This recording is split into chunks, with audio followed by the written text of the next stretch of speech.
In 1922, a 15-year-old boy walked into a small auto repair shop in Tokyo, Japan, ready to start his very first job. The shop owner, skeptical about whether this kid was cut out for mechanical work, didn't put him near a single engine. Instead, he was tasked with cleaning the workshop and babysitting the owner's child. Nobody thought much of it back then. Not the owner, not the workers, and certainly not the boy himself. But that was only because no one could have guessed that this teenager, Soichiro Honda, would one day stand toe-to-toe with the biggest car brands in the world while running the largest motorcycle manufacturer on the planet. This is the journey of how a poor Japanese boy went from carrying a baby on his back to creating the multi-billion-dollar Honda Motors empire. Dear viewers, welcome back to another episode of Factisper. Our story starts in 1906, in the poverty-stricken village of Tenryu, Shizuoka, at the foot of Mount Fuji. That year, Gihei Honda and his wife welcomed their first son, Soichiro. His father worked as a local blacksmith and also repaired bicycles, while his mother was a skilled weaver. Growing up in tough circumstances, Soichiro experienced tragedy early. 5 of his siblings died from health problems. At 8 years old, while going about his usual day in the neighborhood, Soichiro heard an unfamiliar rumble. Curious, he followed the sound until he saw something extraordinary, a strange machine rolling along on 4 wheels. It was a Ford Model T, the first car he'd ever seen. What a thrill, he later recalled. I couldn't understand how it moved on its own. I ran after it as fast as I could. That moment ignited a lifelong fascination with machines. As a child, he learned how to sharpen farm tools and fix bicycles, and he became obsessed with engines. School, however, held no interest for him. Instead of studying, he preferred working alongside his father in the bicycle repair shop.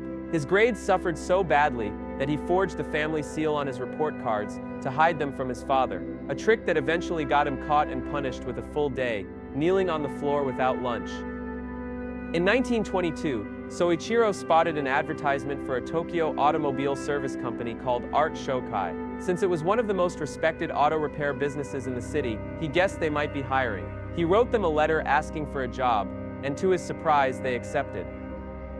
So at just 15 years old, he quit school, left his village, and headed to Tokyo to chase his dream. City life was overwhelming compared to the countryside. Upon arrival, the shop's owner, Yuzo Sakakibara, gave him a job, but it wasn't repairing cars. It was looking after the owner's child. For months, Soichiro earned nothing and spent his days with a baby strapped to his back.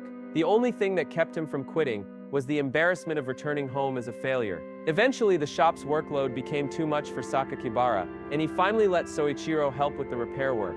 At first, he did only basic tasks, but over time he proved himself and became a trusted mechanic. Sakakibara even began teaching him the business side of operations. While the shop repaired both cars and bicycles, automobiles were still rare in Japan and mostly imported from overseas.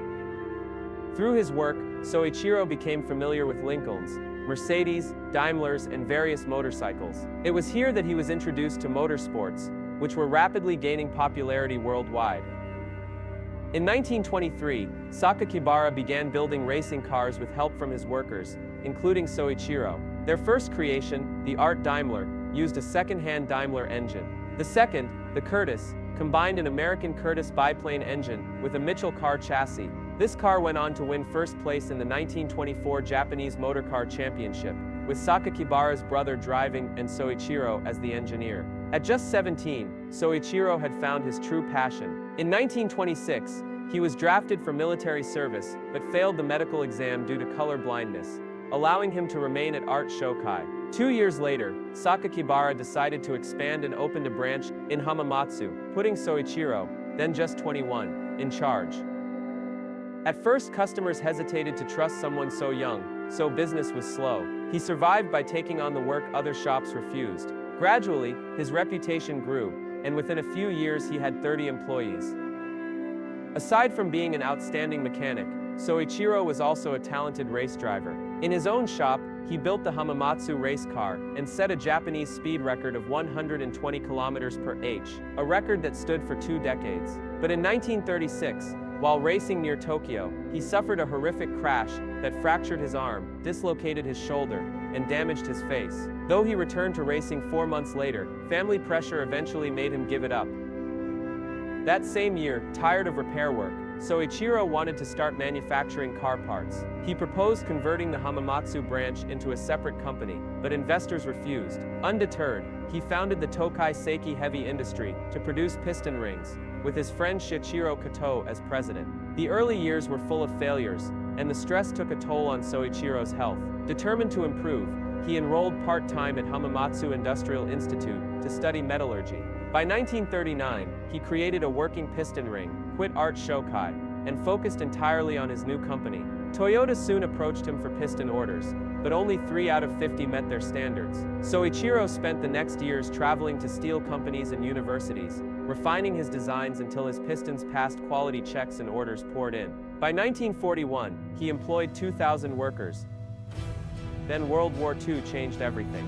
The government placed his company under the Ministry of Munitions. Toyota acquired nearly half the business, and many workers were drafted. In 1944, a bombing destroyed his factory, and a year later the Nankai earthquake leveled another plant. By Japan's surrender, Soichiro had lost almost everything. He sold what remained to Toyota for 450,000 yen, and took time off to think about his future. Post-war Japan was in ruins. Food, fuel, and basic necessities were scarce. One day, Soichiro found a small generator engine once used by the Imperial Army to power radios. It sparked an idea: what if he attached it to a bicycle? Motorized bicycles existed in Europe, but Japan desperately needed affordable transportation. In 1946, he set up the Honda Technical Research Institute in a small warehouse, and with 12 employees, began producing motorized bikes from spare parts. They sold quickly, but when used engines ran out, Soichiro designed his own, the Type A, completed in 1947, proudly bearing the Honda name. In 1948, he founded Honda Motor Company, with the goal of producing motorcycles for workers. To fund expansion, he wrote an open letter to 18,000 bicycle shop owners across Japan. 3,000 responded, providing enough capital to launch production. Their first complete motorcycle, the Model D, was heavy and sold poorly. Soichiro redesigned it into a lighter, smaller bike, the Super Cub. It became an instant success, even winning the Emperor's Prize. Partnering with businessman Takeo Fujisawa, Honda expanded internationally, entering the US market in 1958 with a price far lower than American competitors. Honda motorcycles soon dominated both sales and racing. In 1959, they won the prestigious Isle of Man TT, and by the late 1960s, Honda was the largest motorcycle maker in the world. But Soichiro's childhood dream was to build cars. Despite warnings from officials and rivals, Honda launched its first automobile in 1963, the T360 mini truck, followed by the S500 sports car. While early sales were small, the company gained global recognition by competing in Formula One, securing a win at the 1965 Mexican Grand Prix. The real breakthrough came in 1972, with the Honda Civic, which thrived during the global oil crisis, thanks to its fuel-efficient CVCC engine and reduced emissions. The Honda Accord followed, becoming one of the best-selling sedans in history. By the 1980s, Honda was Japan's third-largest car maker, and by decade's end, the third largest in the world. Soichiro retired in 1973 and passed away on August 5, 1990. Reflecting on his career, he once said, "My work was full of mistakes, but never the same mistake twice. Those errors built my success." Today, Honda's reach extends far beyond motorcycles and cars, into jets, boats, power equipment, and robotics. Thank you for watching. Don't forget to like and subscribe, and I'll see you in the next video.